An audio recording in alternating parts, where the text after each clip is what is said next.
Hello viewers, আসসালামু আলাইকুম রহমতুল্লাহি ওয়া বারাকাতুহু। Welcome to my channel Tarek everywhere. বন্ধুরা, আজকের ভিডিওতে আপনাদের সাথে শেয়ার করব কিভাবে ফিলিপাইনের স্টিকার ট্যুরিস্ট ভিসা নিজে নিজে নেওয়া যায় খুব সহজেই স্বল্প সময়ে। আর আরও শেয়ার করব কিভাবে আমি ফিলিপাইনের ইমিগ্রেশন কোর্স করেছি, ইমিগ্রেশনে আমার ইমিগ্রেশন এক্সপেরিয়েন্স তা আপনাদের সাথে শেয়ার করব।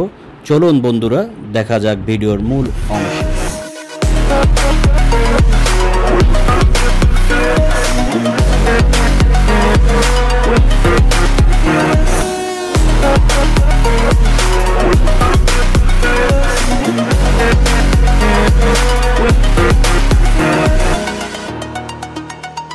সবাইকে আবার স্বাগতম। বন্ধুরা, আমরা এতদিন ফিলিপাইনের স্টিকার ভিসা নেওয়ার জন্য এজেন্সির দ্বারস্থ হতে হতো এবং প্রায় ডাবল চার্জ দিয়ে ট্যুরিস্ট ভিসা করতে হতো, কিন্তু এখন আর সেটা আপনাকে করতে হবে না।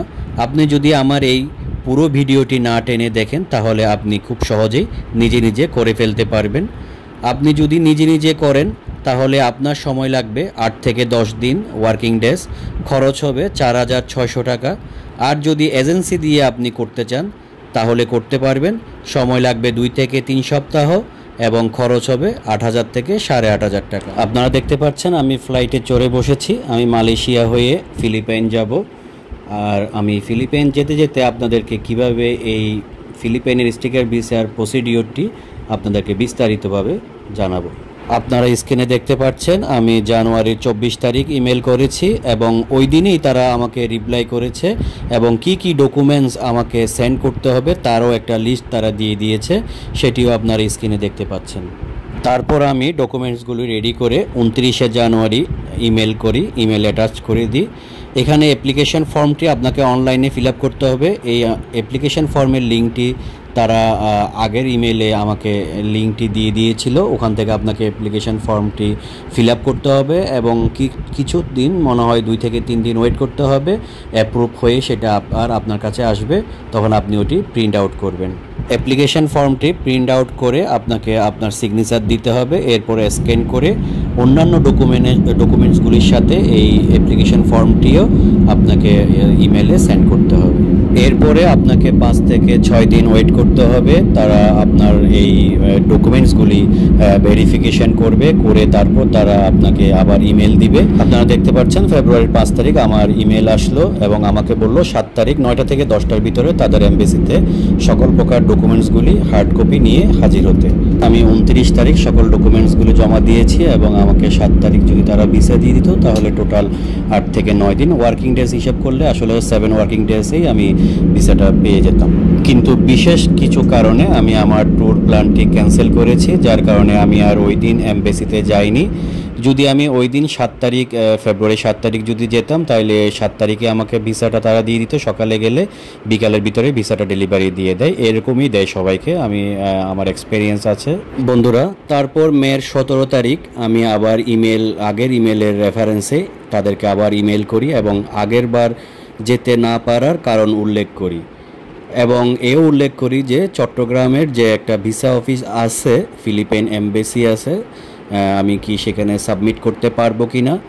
কারণ আমি জেনেছি যে আগে জানতাম না সেটা, যে চট্টগ্রামে একটি ফিলিপাইনের ভিসা সেন্টার আছে, 1 বছর আগেই ওপেন হয়েছে। আমাদের চট্টগ্রামের বন্ধুদের জন্য খুবই সুখবর। যারা চট্টগ্রাম এবং চট্টগ্রামের আশেপাশে থাকেন তারা ঢাকা যাওয়ার দরকার নেই কষ্টে করে, তারা চট্টগ্রাম অফিসেই সেম প্রসিডিওরেই আপনি এখানে থেকে ভিসা নিতে পারবেন। যাই হোক, আমার ইমেলের পরিপ্রেক্ষিতে তিনি আমাকে বললেন যে চিটাং অফিসে অ্যাপ্লাই করতে এবং ওখানে যোগাযোগ করতে। আমাকে একটি চিটাং অফিসের ইমেলও তারা দিয়ে দিয়েছে। তারপর আমি চিটাং অফিসে ইমেল না করে সরাসরি ফোনে কথা বলেছি অফিসারের সাথে চিটাং অফিসে। তিনি বললেন যে ঢাকা এবং চিটাং দুটি আলাদা ভিসা প্রসেসিং। আপনি যেহেতু আগের অ্যাপ্রুভালটা ঢাকা অফিস থেকে নিয়েছেন ইস্যু করা, তাই ঢাকা থেকেই আপনাকে ভিসাটা নিতে হবে ওই লিঙ্কে। আর যদি চিটাং থেকে নিতে চান তাহলে আপনাকে আবার প্রথম থেকে শুরু করতে হবে, মানে আবার ডকুমেন্ট দিতে হবে, আবার অ্যাপ্রুভাল নিতে হবে, আবার ভেরিফিকেশন হবে, এতে প্রায় আবার 10 থেকে 12 দিনের মতো সময় লাগবে। কিন্তু আমার যেহেতু ফ্লাইট 1 সপ্তাহের ভিতরেই, সো আমি আবার ঢাকা অফিসে ইমেল করলাম এবং তাদেরকে কারণটা বললাম, এবং ঢাকা অফিস খুবই জেন্টেল, খুবই পোলাইট এবং তারা খুবই হেল্পফুল। 29শে মেতে আমি ঢাকা ইমেল করেছিলাম ঢাকা অফিসে। তারা আমাকে বলল যে জুনের 3 তারিখ সকাল 9টা থেকে 10টার ভিতরেই ডকুমেন্ট নিয়ে হাজির হতে। আপনার স্ক্রিনে দেখতে পাচ্ছেন সেই ইমেলটি। যাই হোক, এবার আর আমি মিস করিনি, যথাসময়ে ঢাকার বারিধারায় অবস্থিত এমবিসিতে চলে এসেছি। সিকিউরিটি গার্ড আপনার অ্যাপয়েন্টমেন্ট ইমেলটা দেখতে চাবে, তারপর তিনি গেট খুলে দিলে আপনি নিচতলায় বসবেন এবং সিরিয়ালি আপনাকে ভিতরে পাঠাবে। আমার আগে মাত্র 2 জন ছিল, ওদের পরেই আমাকে ডাকলো। আমি ভিতরে গেলাম এবং কিছুক্ষণ অপেক্ষা করার পরে লোকটি এসে আমার ডকুমেন্টগুলি নিয়ে এবং আমার থেকে ভিসা ফি 4,600 টাকা নিয়ে আমাকে কিছুক্ষণ বসতে বলল। কিছুক্ষণ পর আমাকে আগামীকাল এসে পাসপোর্ট ডেলিভারি নিতে বলল, কিন্তু আমি রিকোয়েস্ট করলাম আমি চট্টগ্রাম থেকে এসেছে, আমাকে আজকেই দিন। তো উনি বলল এখন থেকে চট্টগ্রামের অফিসেই অ্যাপ্লাই করতে হয়। আপনি যেহেতু আগে অ্যাপ্লাই করেছেন, যার কারণে আপনাকে আমরা ঢাকায় সেই সুযোগটি দিচ্ছি, কিন্তু আমাদের একটু রাশ আছে, আপনি কালকে আমরা ফোন করব, তখন আপনি এসে নিয়ে যান। তো কি আর করা, মন খারাপ করে বাইরে বের হলাম। গিয়ে দেখি আমার ফেসবুক ফ্রেন্ড সবুর ভাই দাঁড়িয়ে আছে, তার সাথে শেয়ার করলাম, তারপর বিদায় নিলাম। তিনিও এসেছেন পাসপোর্ট ডেলিভারি নেওয়ার জন্য। বিকাল 4টা বাজে হঠাৎ করে সবুর ভাই আমাকে ফোন দিয়ে বলল আপনার পাসপোর্ট রেডি হয়েছে, আমার সামনেই আছে। আমি আমার পাসপোর্ট নিতে এসে দেখি আপনারটাও রেডি অবস্থায় আছে, আপনি এসে নিয়ে যান, আমি ওনাকে বলছি। সো আমিও তাড়াতাড়ি করে রওনা দিলাম এবং এমবিসিতে এসে হাজির হলাম। এমবিসি বন্ধ হওয়ার 10 মিনিট আগে আমি ওখানে পৌঁছে গিয়েছিলাম এবং আমার পাসপোর্টটা আমি ডেলিভারি নিয়েছি সবুর ভাইকে, সেই জন্য অনেক ধন্যবাদ। আমার খুব গুরুত্বপূর্ণ সময়ে তিনি আমাকে ফোনটা দিয়েছিলেন, না হয় আমি মিস করতাম। চিটাগাং উদ্দেশ্যে প্রায় রওনা হয়েই দিয়েছিলাম। বন্ধুরা, এবার আসি আজকের ভিডিওর দ্বিতীয় পার্টে। এই পার্টে থাকছে আমি কিভাবে ফিলিপাইনে গিয়েছি এবং ইমিগ্রেশন এক্সপিরিয়েন্স কেমন ছিল। আমি ঢাকা থেকে মালিন্দো বা বাটিক এয়ারে করে কুয়ালালামপুর গিয়েছি। কুয়ালালামপুরে আমি 2 দিন ছিলাম। ওখানে আমি লাওসের ভিসা করেছি। লাওস ভিসা নিয়ে আমার আগের একটি ভিডিও আছে, আপনারা দেখে নিতে পারেন। তারপর আমি কেএল থেকে মানিলা গিয়েছি এয়ার এশিয়া করে।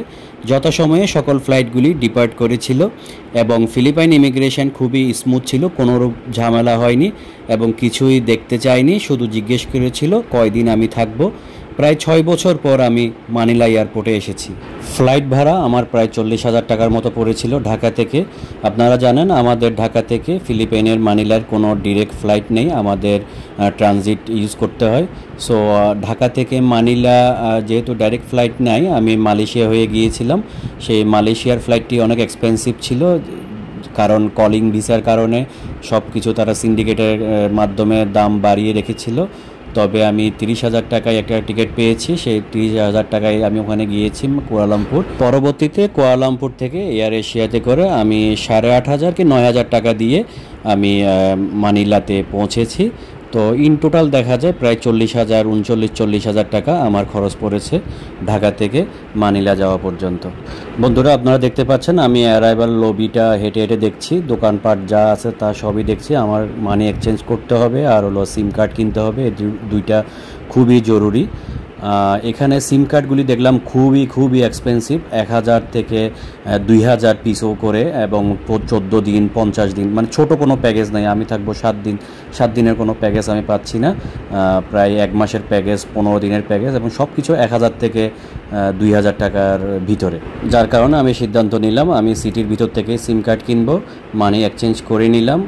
এটা দরকার আছে, কারণ আমার পরবর্তী গন্তব্য হবে আরেকটা সিটি। আমি মানিলাতে এখন থাকবো না, আমি যাব টাকলোবান সিটিতে। আমার ডোমেস্টিক ফ্লাইট আছে ভোরবেলা, এখন হলো মিডনাইট। সো আমি ওয়েট করছি। বন্ধুরা, আমার ভিডিওটি যদি আপনাদের ভালো লেগে থাকে তাহলে অবশ্যই লাইক কমেন্ট করবেন, শেয়ার করবেন। আর আজকে এখানেই থাক, পরবর্তী ভিডিও দেখার আমন্ত্রণ রইল। আসসালামু আলাইকুম রহমতুল্লাহি ওয়া বারাকাতুহু।